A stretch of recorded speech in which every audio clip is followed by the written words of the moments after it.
जय गुरुदेव। ये वीडियो है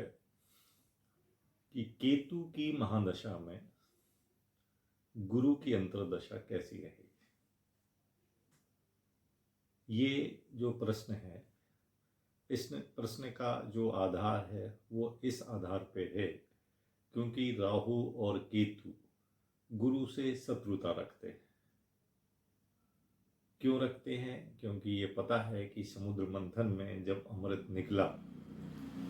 तो उस अमृत पान करने के लिए असुरों का जो सेनापति था स्वरभानु,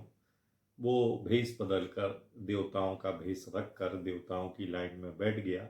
और अमृत पान करने लगा। और ये बात जो है गुरु ने देख ली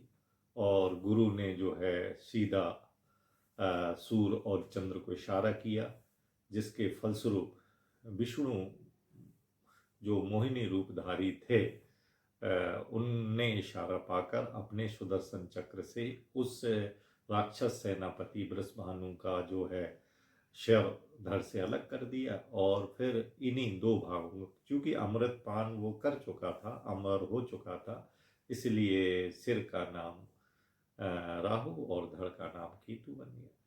तो ये राहु केतु जो है गुरु से शत्रुता रखता है, क्योंकि गुरु ने ही सबसे पहले ये बात जानकर और उनको बता दी थी सूर्य चंद्रमा को। तो राहु और केतु जो है वो गुरु से और सूर्य चंद्र से तो बहुत ज़्यादा शत्रुता रखते हैं। तो कहते हैं कि केतु की महादशा में यदि गुरु अंतर में आ जाए तो इस शत्रुता का असर होना चाहिए। तो इस बात को हम इस वीडियो में कवर कर रहे हैं। इस बात में हम देखते हैं कि केतु की महादशा में गुरु यदि कहते हैं कि वो केंद्र में हो, त्रिकोण में हो और वो लग्नेश के साथ हो तो बहुत ही उत्तम फल करती है। इस महादशा में, केतु की महादशा में गुरु के अंतर में जब कुंडली में आपकी जो गुरु है, जो अंतरदशा नाथ है, यदि वो केंद्र त्रिकोण में हो और लग्नेश से भी उसकी युति हो तो फिर इस समय में जो है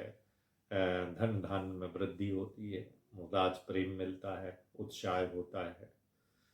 वाहन का सुख मिलता है, घर में कल्याण होता है, संपत्ति में वृद्धि होती है, पुत्र का लाभ होता है, महा उत्सव होता है, घर में शादी वगैरह हो सकती है, पुण्य तीर्थों का आपका सेवन हो सकता है, सत्कर्म हो सकता है, इष्ट देव की कृपा मिलेगी, राजा से जो है आपका संलाप हो सकता है, संगम हो सकता है, राजा की कृपा मिल सकती है, राजा के दर्शन, ये सफल मिलेंगे। अब हम देखते हैं यदि दशानाथ कुंडली में, अभी हम देख रहे थे जन्म कुंडली में, यदि गुरु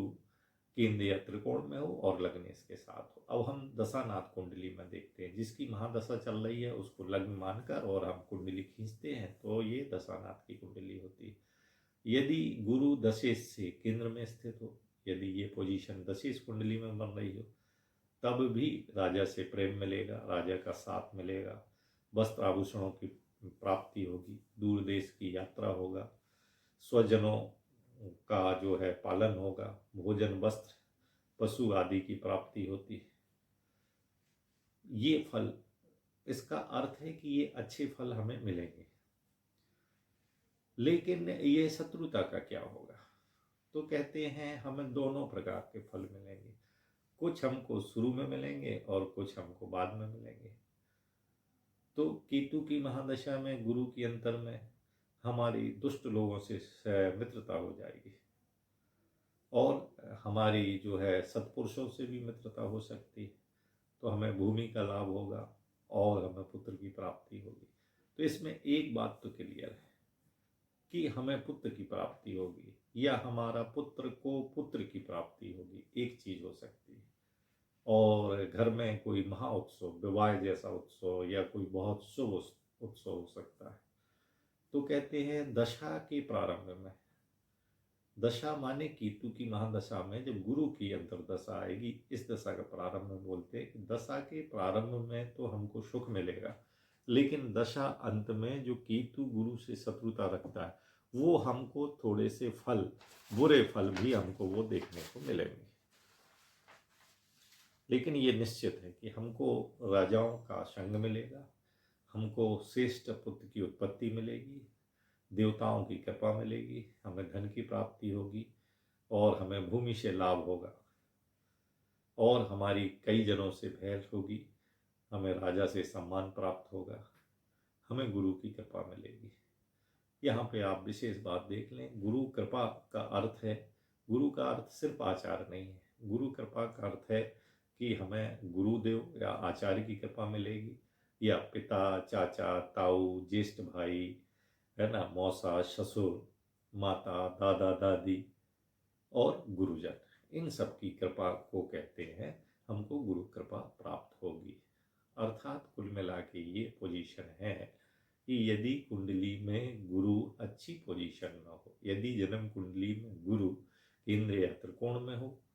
और वो लग्नेश के साथ हो, और दशानाथ कुंडली में भी यदि वो दशेश